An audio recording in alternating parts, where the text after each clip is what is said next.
संपूर्ण भौतिक संपदा की अधिष्ठात्री देवी माता महालक्ष्मी है।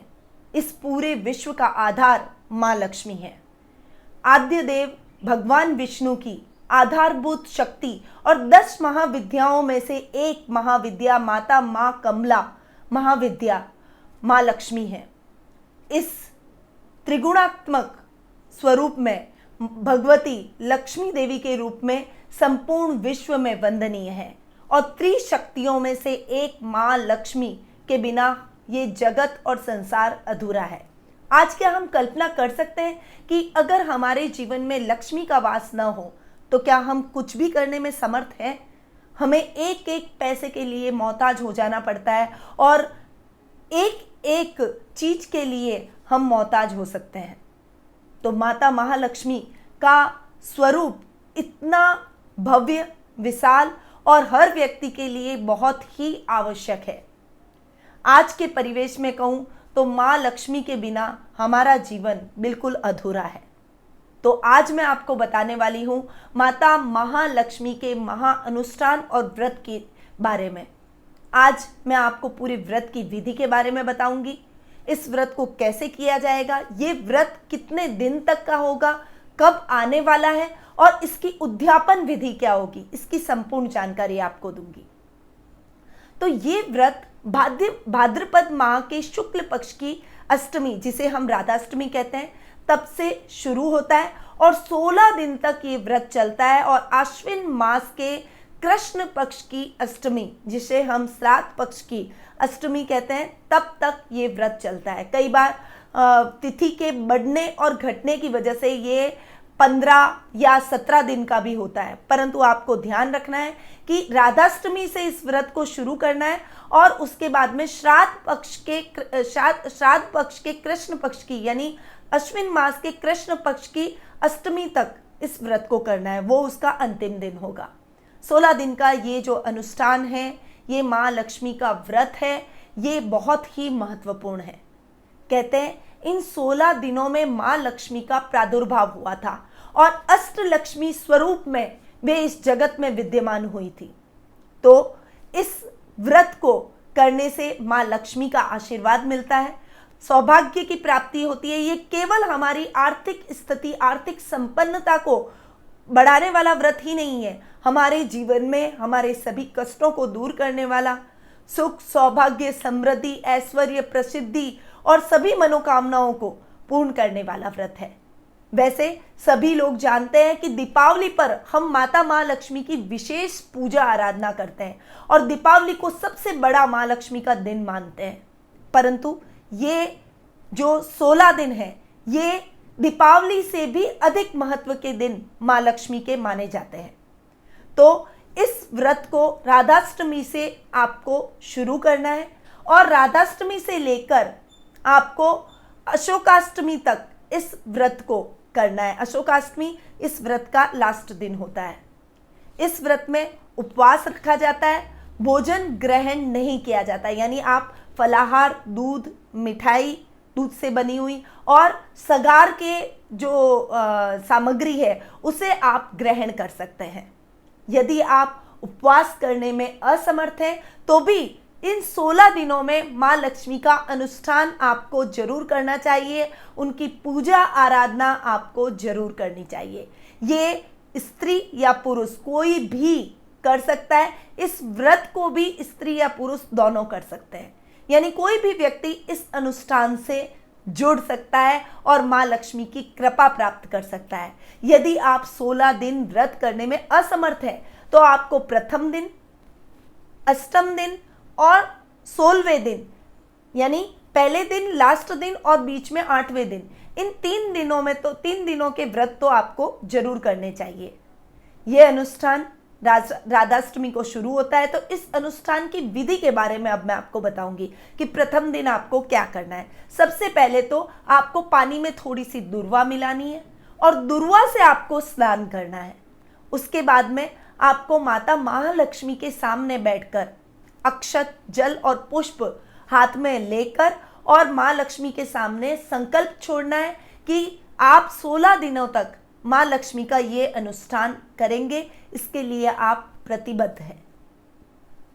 उसके बाद में शाम के समय में माँ लक्ष्मी की पूजा आराधना की जाती है। अब प्रथम दिन आपको क्या करना चाहिए, मातृका को स्थापित करें, 16 माताएं जिसमें आपकी कुल देवी है उसको स्थापित करें, नवग्रह स्थापित करें और एक कलश जो कि रुद्र कलश माना जाता है उसे आप स्थापित करें और अष्टदल पर भगवती को विराजमान जरूर करें। अब ये अष्टदल आप केसर चंदन के द्वारा भी बना सकते हैं और चावल के द्वारा भी इस अष्टदल का आप आसानी से निर्माण कर सकते हैं।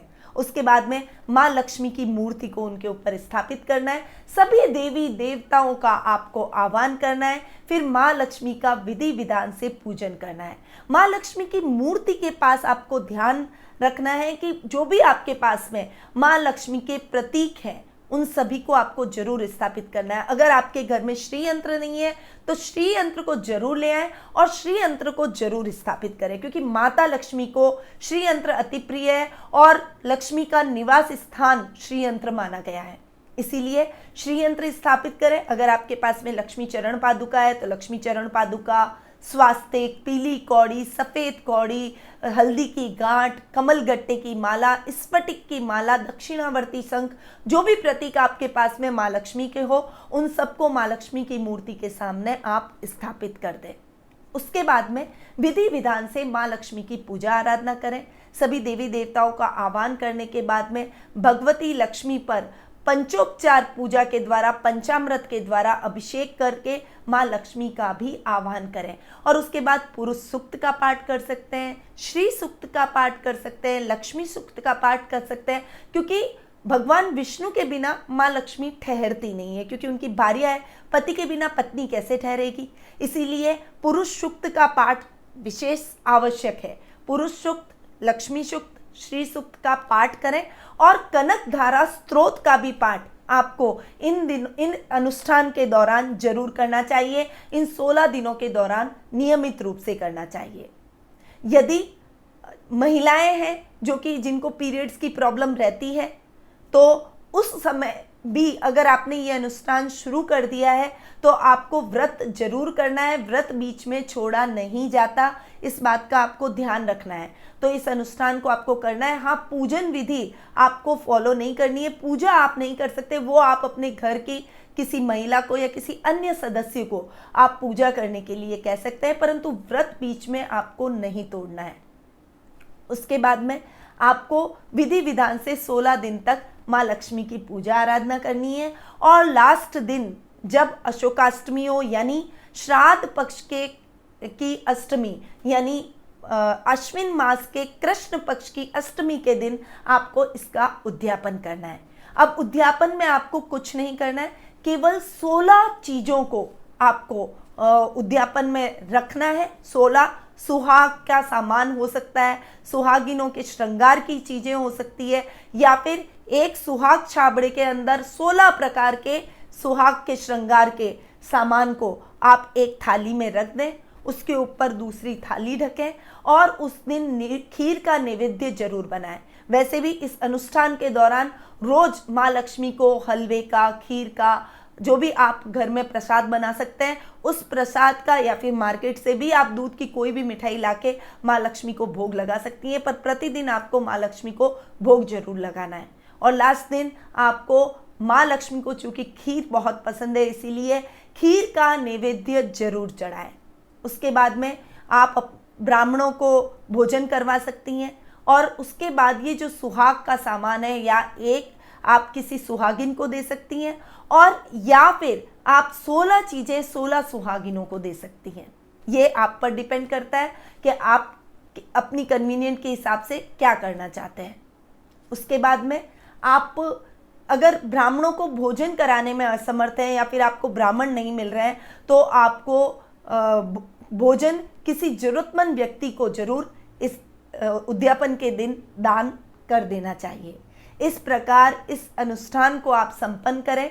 देखिएगा माँ लक्ष्मी की कृपा कैसे आप पर बरसेगी और आर्थिक संपन्नता आपके जीवन में आ जाएगी। आपके जीवन में कई प्रकार के कष्ट दूर होंगे। इस अनुष्ठान के दौरान हम अष्ट लक्ष्मी की पूजा आराधना करते हैं, अष्ट लक्ष्मी का आह्वान करते हैं।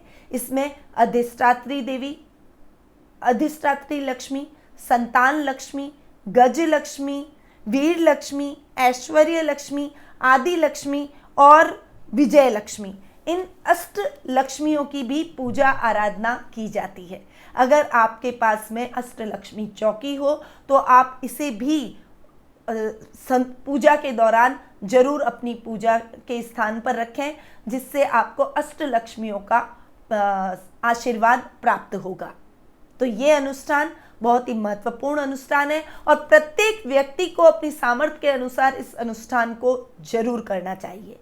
और फिर भी अगर आप इस अनुष्ठान को करने में किसी भी प्रकार से असमर्थ हैं तो हमारे संस्थान में भी हम इस अनुष्ठान का आयोजन 16 दिन तक जरूर करेंगे। तो आप हमसे जुड़ सकते हैं और इस अनुष्ठान का हिस्सा बन सकते हैं। इस अनुष्ठान में भाग लेने के लिए आप स्क्रीन पे दिए गए नंबरों पर संपर्क कर सकते हैं। तो इस प्रकार से माँ लक्ष्मी का आप आशीर्वाद प्राप्त करें और विधि विधान से इस अष्ट लक्ष्मी अनुष्ठान और व्रत का लाभ प्राप्त करें, जिससे माँ लक्ष्मी की कृपा आप पर रहे और आपके जीवन में आ रहे हर कष्ट को वो हर ले। अब मैं अपनी वाणी को यहीं विराम देती हूँ। स्वस्थ रहिए, व्यस्त रहिए, मस्त रहिए और हमेशा मुस्कुराते रहिए। जय माँ लक्ष्मी।